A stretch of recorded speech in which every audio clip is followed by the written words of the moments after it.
Hello लोगोफोर लोगोफोर दिनै जों मोननैसो सिरियस इशुफोरनि सायाव सावरायगोन माने बे इशुफोरा नोंथांमोननि लाइफआव गोहोम खोख्लैनो हागौ आरो बेनिखायनो बे इशुफोरखौ नोंथांमोना मिन्थिना लानाय बा बुजिना लानाया गोनांथार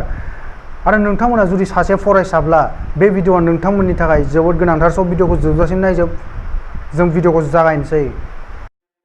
स' नोंथांमोना नटिस खालामदोंना जोंनि इन्डियायाव कर'ना भाइरासआ बेसेबां बांगासिनो माने बेसेबां जागासिनो दं दा निउस चेनेलफोराव दाना बांद्राय कभार खालामला सिगां जेरै सासे सानै जौसे से रोजाखौनो माने 1000 जनखौनो माबायदि दिन्थिदोंमोन ब्रेकिं निउस दाना बिदि दिन्थिला नाथाय आं नोंथांमोननो सानबानि लिस्ट खिन्थागासिनो दाख्लै माने लास्ट 5 डेजनि कर'ना भाइरासनि आं नोंथांमोननो लिस्ट खिन्थागासिनो थाबैनो स' जोंना आगस्ट 3 आव 50,629 निउ केसेस मोननाय जादों कर'ना भाइरासनि आरो 810 सुबुङा जिउ खोमादों बेनि उनाव जोंना 4 आगस्टआव 51,289 कर'ना केसेस मोननाय जादों आरो 849 सुबुङा जिउ खोमादों बेनि उनाव जोंना 5 आगस्टआव माने 5 आगस्टआव 56,622 कर'ना केसेस गोदान मोननाय जादों आरो 919 सुबुङा जिउ खोमादों बेनि उनाव जोंनिया 6 आगस्टआव 62,170 62,170 गोदान केसेस मोननाय जादों आरो 899 सुबुङा जिउ खोमादों बेनि उनाव जोंना नै मैयासो माने आगस्ट 7 आव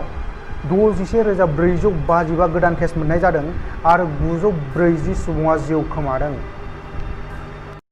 स' नोंथांमोना मा सानो जोंना बेबायदि समाव स्कुल कलेजफोरखौ खुलिफिननायनि थांखि लानाया मोनसे राइट टाइम नामा आं लकडाउन नांगौ बुङाखै लोगोफोर माने कमप्लिट लकडाउन होननाय लोगो लोगो जोंनिया खायसे सुबुंफोरा गोबां माने खस्थ'आव गोग्लैनाङो आं बुंदों माने आं सोंथि सोंदों नोंथांमोनाव जोंना स्कुल कलेजफोरखौ खुलिफिननाया बे समाव दाबायदि समाव माने बे जोंना राइट टाइम नामा होननानै गुबुन कलेजफोरखौथ' माने इउनिभारसिटिसफोरखौथ' मिथिला नाथाय जोंनि आसामनिखौ नायदो गुवाहाटी इउनिभारसिटिया जोंना मा नटिस दिहुनदों आरो खायसे खायसे कलेजफोरा जोंना मा नटिस होदों एग्जाम जाफिनसिगोन क्लास रेगुलार जाफिनगोन सेप्तेम्बर 1 निफ्राय आरो एग्जाम सेन्टार फिसफोरा कलेजाव फैनानै होनानै थां एडमिसन ला स' नोंथांमोना मा सानो जेराव जोंनि आसामावनो दासिमबो 1500 निफ्राय 2000 सिम दैलि केसेस नुजागासिनो स' नोंथांमोना मा सानो बेखौ गिबियावनो आं नोंथांमोनाव सोंलु खालामग्रोदों आरो लोगोफोर नोंथांमोनाव जोबथि सोंलु बे इडुकेसन सिस्टेमा थारैनो जोंखौ इडुकेसन माने सोलोंथाइ होनो नागिरो ना मा नोंथांमोना मा सानो स' आं बुंनोसै आंनाव गासैबो सोंलुनि फिननाया दंखाजोबो नोंथांमोना जास्ट मोजाङै खोनासं आरो बुजिनो नाजा जोंना बे इडुकेसन सिस्टेम आरो बेखौ जाय सालायगासिनो बिथांमोना जोंनि फरायनाय नङा सोलोंथाइनि बारैथ' जेबोखौनो साना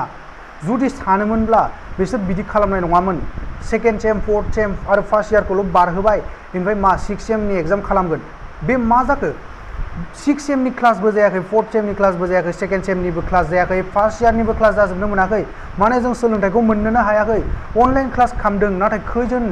बेसेबां सुबुङा 100%नि 50%आनो खालामदों हमना लाबाय जोङो नाथाय बे 50%नि 10%आल' मोजाङै बुजिनो हादों मानोखि जोंनाव एक्सपिरियेन्स गैया अनलाइन क्लासनि नंगौना नङा लोगोफोर जाय अनलाइन क्लास खालामखाबाय थायो बिसोरनि थाखायथ' बे जाहैबाय नाथाय जायहा एक्सपिरियेन्स गैया बेबायदि अनलाइन क्लासनिफ्राय सोलोंथाइखौ मोननो हानो आरो खायसेनावथ' नेटवर्कआनो गैया बे सोलोंथाइ लानो गोसोब्लाबो माबायदि लानो बे नेटवर्क थाया मा थाया अनलाइन क्लासेस स' बिथांमोना जुदि सोलोंथाइखौनो होनो गोसोमोनब्ला बिसोर बिदि प्रमट खालामहरामोन दा जोङो बे 4th सेम सेकेन्ड सेमाव थालांनाय सोलोंथाइखौ जों मोननो हागोन दा मोननो हाला बेहाय नोंथांमोनखौ प्रमट खालामहरबाय आरो बेखौ मानि थाखाय खालामदों सिटुएशननि थाखाय जुदि सिटुएशननि थाखाय नों खालामदोंमोनब्ला 6 सेमावलाय मा बिथांमोना 6 सेमनि स्टुडेन्टफोरा मायबा सुपार पावार दं नामा बिथांमोनाव कर'ना जाया नामा बिथांमोनाव कर'ना जाया बिथांमोननि एग्जामखौ खालामनो हायो जोंनिखौ माने एग्जामखौथ' खालामनो नाङा नाथाय सोलोंथाइ मोननायनि खोथाखौथ' साननांगौ ना मोनसे एग्जामाव मार्क्स मोननायाथ' जेबो सोलोंथायानो नङा लोगोफोर एग्जामाव मार्क्सखौथ' जों मबाइल लांनानै नकल लानानै बिदि नायलायनानै बिदि लिरनानै जों मार्क्सखौ लाबोनो हायो बे मायबा जोंनि सोलोंथाइ नामा लोगोफोर रियेल सोलोंथाइया एग्जामजों जोंना डिपेन्ड खालामा एग्जामाव मार्क खम मोननाय स्टुडेन्टआबो बेनाव मोनसे मोजां सोलोंथाइ बेहाय हाबनानै दं जानो हागौ आरो बेखौ थि खालामनानै बाय हार्ट खालामनानै जाय एग्जामाव 100 मार्क्स मोनग्रा बिथांमोनाथ' दा बुंला आङो आरो नोंथांमोननो मोनसेल' एग्जाम्पल होनोसै बिथांमोना जोंनि बे बुहुमखौ सालायाखै जायफोरा एग्जामाव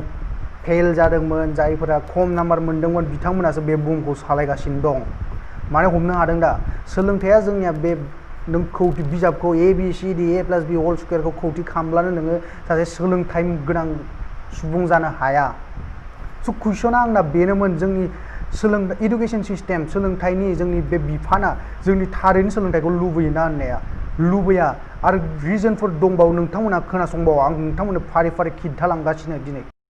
आरो लोगोफोर बिसोर जुदि थारैनो जोंनो सोलोंथाइ होनो गोसो मोनब्लाना बे 6 माहा आरो बे 1 बोसोरा जेबो नङामोन। 1 बोसोर उनावथ' जोंना नर्मेल जाफिनगोना सियरखा बेखौ आंबो नोंथाङाबो बुंनो हायो। मानेकि भेक्सिन ओंखारगोना सियरखा 1 बोसोरनि उनावथ' माने दा डिसेम्बरफोरसिम नभेम्बरफोरसिमहालागैनो जोंना थिग जाजोबगोन नङा होमब्ला लोगोफोर। स' बे समहालागै नेनायाव बे इडुकेसन सिस्टेमा जेबो लस गैयामोन माने बेखिनिखौ नेनानै लागै जोंखौ 4th सेमखौनो बानायफिन जोंखौ 6th सेमखौनो बानायफिन जोंखौ 2nd सेमखौनो बानायफिन नाथाय जोंनो सोलोंथाइखौ होफिन क्लास खालामफिन क्लासाव बुजायफिन सोलोंथाइ होफिन बिदि साननाय बिसिनाव गैया आरो आंनावबो गैया नोंथांमोननियावबो गैया। मानो बे फरायसाफोरनि जेबो दाय गैया नोंथांमोननि दाय गैया आंनिबो दाय गैया मानोना बिथांमोननि सिस्टेमासो जोंखौ बिदि खालामदों। जों सोलोंथाइनि बारै साना जोंनो नांगौ थाब थाब जों गलांनांगौ डिग्रिनि सार्टिफिकेट लानांगौ जब मावनांगौ नङा होमब्ला लोगोफोर। जोंनाव मालाबा बिदि साननाय फैयो नामा कि जों सोलोंथाइ मोननो हागौ नामा बे जोंनि लाइफआव खामानि फैगौ नामा गैया मानोकि जोंनि प्रफेसारफोराबो बिदि बुजाया जोंनि इडुकेसन सिस्टेमानो जोंखौ बिदि बुजायबोआखै उन्दैनिफ्रायनो। बे जोंना जोबोद गिदिर मिस्टेक नोंथांमोननिबो आंनिबो आरो बे मिस्टेकखौ जोंखौ खालामहोगासिनो बे इडुकेसन सिस्टेमा। नोंथांमोना मोजाङै गोसो होनानै साननाय 1 बोसोर लस जाबा नोंथांमोना मायबा लस जागोन नामा ओरैनो नर्मेलि सानोब्ला नोंथांमोना लस जानाय मोननो हागौ नाथाय नोंथांमोना सान जुदि दा बिसोरो एग्जाम खालामनो नागिरदों बेहाय जोंना गोबां गोजान गोजाननि फरायसाफोर थांगोन बिसोरो ट्रेनजों थांनांगौ जागोन बा बासजों थांनांगौ जागोन बेहाय एथ' रिस्कि दा बायदि समाव जेराव कर'ना भाइरासआ जोंनिया पिकआव दं जेबो खमायाखै बे गभर्नमेन्टफोरा मिडियाफोरनो फैसा जानाय सैमा गोजा बे मिडियाफोराथ' बिसोरलाय गभर्नमेन्टआ जि होनो बेखौनो फोसावगोन दाना कर'ना भाइरासआ बांदों बेखौ दाना बुंनो नागिरला मोजां जानायखौसो बुंसै नाथाय मा मोजां जादों नोंथांमोनाथ' नुगासिनो आं नोंथांमोननो खिन्थाखाबाय बेसेबां बारायगासिनो। स' नोंथांमोना गावनि लाइफखौ रिस्कआव दोननानै थांनानै जुदि बायसान्स जानोथ' नाङा बायसान्स जुदि जायो कर'ना जानानै नोंथांमोननि जिउआ गोमायो अब्ला नोंथांमोना चुज खालाम नोंथांमोननि चइस बे 1 बोसोर थानानै नोंथांमोना माने बे 6 मान्थखौ फरायफिननाया मोजांसिन साबसिन ना जेबो फरायालासिनो जेबो सोलोंथाइ मोनालासिनो डाइरेक्ट एग्जाम लिरनानै गावनि जिउखौ खैफोदाव खोख्लैनाय एग्जाम लिरनानै पास जानानै बे सार्टिफिकेट लानाया साबसिन। स' नोंथांमोना आं बुंनाय खोथाफोराव मोनसे खोथा नटिस खालामबायना बे इडुकेसन सिस्टेमा जुदि जों स्टुडेन्टसफोरखौ जाय जों हादोरनि सम्पद जों सानसे देरनानै जोंनो हादोरखौ सालायनांगौ नङा होमब्ला लोगोफोर आं नङा नोंथांमोननि सासेनिफ्राय स' जोंनिफ्रायनो माने स्टुडेन्टसफोरनिफ्रायनोथ' सोरबा नङा सोरबा सासे सालायनांगोन हादरखौ नङा होमब्ला स' बे सम्पदखौ बिसोरो नायदो माबायदि रिस्कआव गेलेनानै एग्जाम कन्डाक्ट खालामनायावसो बिसोर नांथाबनानै दं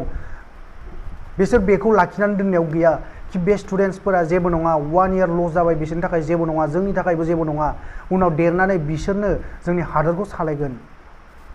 बिदि सानदों बिसोर बिदि जेबो साना मानो सानाखै आं नोंथांमोननो खिन्थागासिनो दसे धर्ज हम लोगोफोर नाथाय फार्स्टआव बेखौ मिन्थिनानै लाग्रो बिसोरो इडुकेसन सिस्टेमा नोंथांमोनखौ जेबो साना जोंखौ जेबो साना स्टुडेन्टसफोरखौ जुदि बिसोर थारैनो जोंखौ हादरनि सम्पद होननानै सानोमोनब्ला जोंनि जिउनि बारैबो सानगौमोन बिदि सिटुएसन जेबो हेन्डेल जायालासिनो सेप्टेम्बर 1 निफ्राय क्लास रेगुलार जागोन बिदि नटिस होआमोन। आरो नोंथांमोना मा सानो बे 100 स्टुडेन्टस एग्जाम लिरगासिनो जेनेबा बेनि 2 स्टुडेन्टस कर'ना जानानै जिउ खोमायोब्ला बेवहाय जोंहा गोबां लस दं आरो जुदि नोंथांमोना मालायनि साननायखौ हमदांनो हायाखै अब्ला गावखौनो बे जायगायाव दोननानै सानना नायदों नोंथांमोनानो बे 100 जननि सानायाव नोंथांमोननि फालायानो गोलैबाय नोंथांमोनानो कर'ना जानानै जिउ खोमानांबाय नोंथांमोननि फेमिलि आरो नोंथांमोना बेसेबां लस जागोन सानदोंना अब्ला एग्जामखौ लिरबाय थादो गोजौआव नङा होमब्ला लोगोफोर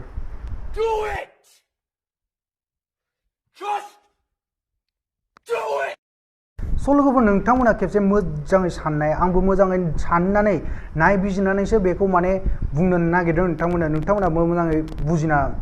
बुजिनो ट्राइ खालामसाय बिथांमोना से बोसोर लस जानायखौ मानो एथ' लस जादों नोंथांमोना जोंनि बारै जोंनि लसखौथ' बिसोर सानखायाखै होनखाबाय आं जोंनि लाइफ मोनसेखौ जोंनि जिउ मोनसेखौ गारहोनानै बिसोर एग्जाम खालामनो नागिरदों बे मा जोंनि थाखाय साननाय जादों एग्जामा मा जिउनि थाखाय गिदिरसिन जों थैलांबा मा सोरबा माने मा बे नोंथांमोना बुजिदोंना आं बुंनायखौ स'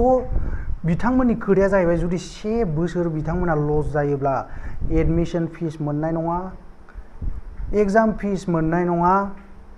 आरो जाय बे कलेज गोदान पास जानानै फैदों बिथांमोननि एडमिशन फिस मोननाय नङा बेसो मेन खोथाया बे मोनसे इयार बिसोरना लस जानाय माने मिलियन 100 मिलियननि सायाव बिसोरो आजिखालि इडुकेशन सिस्टेमा मोनसे बिजनेससो जाबाय नोंथांमोना दा मोजाङै सानदो बिसोर ना जोंनि सोलोंथाइखौ सानो जास्ट बिजनेस नङाब्ला बिसोर जुदि थारैनो सोलोंथाइखौ सानोमोनब्ला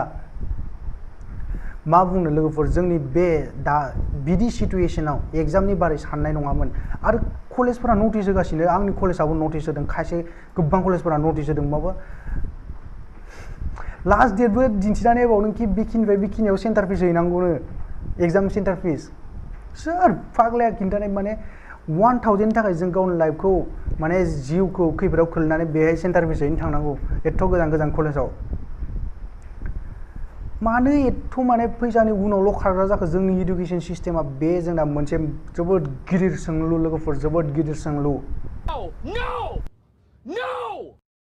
आरो नोंथांमोननो एग्जाम्पल नांबावगौबाथ' गुवाहाटी इउनिभारसिटि होनबा नोंथांमोना मिथिखाबाय जानांगौ कल खालामनायाव बेसेबां फैसा बिसोर लायो बेसेबां फैसा बिसोर स' जोंना मोनसे इडुकेशन सिस्टेमा बिजनेस जालांगासिनो नोंथांमोना आंनि खोथाखौ हमनो हादों दा मा बुजायनो थांगासिनो आं नोंथांमोनखौ जोंनि सोलोंथाइनि बारै सानखाया बेखौ आं बेसे बुंबावदों नोंथांमोना सिगाङाव आं दानि बुंनायाव नोंथांमोना बुजिखाबाय जानांगौ स' जोबनायाव आं बिथांमोनखौ जायफोरा एग्जाम लिरनो थांनांगोन बा थांनो सानगासिनो बिथांमोनखौ आं फंसे प्लिज खेबसे नोंथांमोना खेबसे साननानै नाय जोंना सिचुएशना कन्ट्रलाव फैयाखै बे गभर्नमेन्ट आरो मिडिया बे मिडियाया गभर्नमेन्टनि सैमा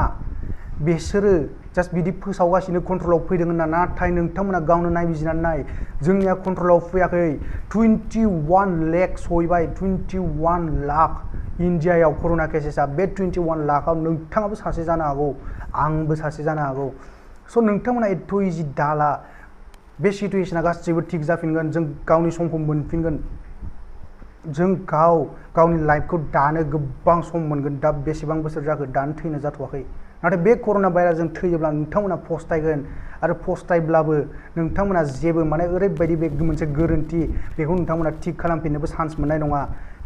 गोजौआव थांनानै अब्ला गाबोबाय थानांगोन स' नोंथांमोनखौ प्लिज आं रिकुवेस्ट खालामदों खेबसे साननानै नाय आरो बे इडुकेशन सिस्टेमखौ जेसे हायो बयकट खालामनो ट्राइ खालाम बयकट मानोना बिथांमोना जुदि सासे स्टुडेन्टनि लाइफखौ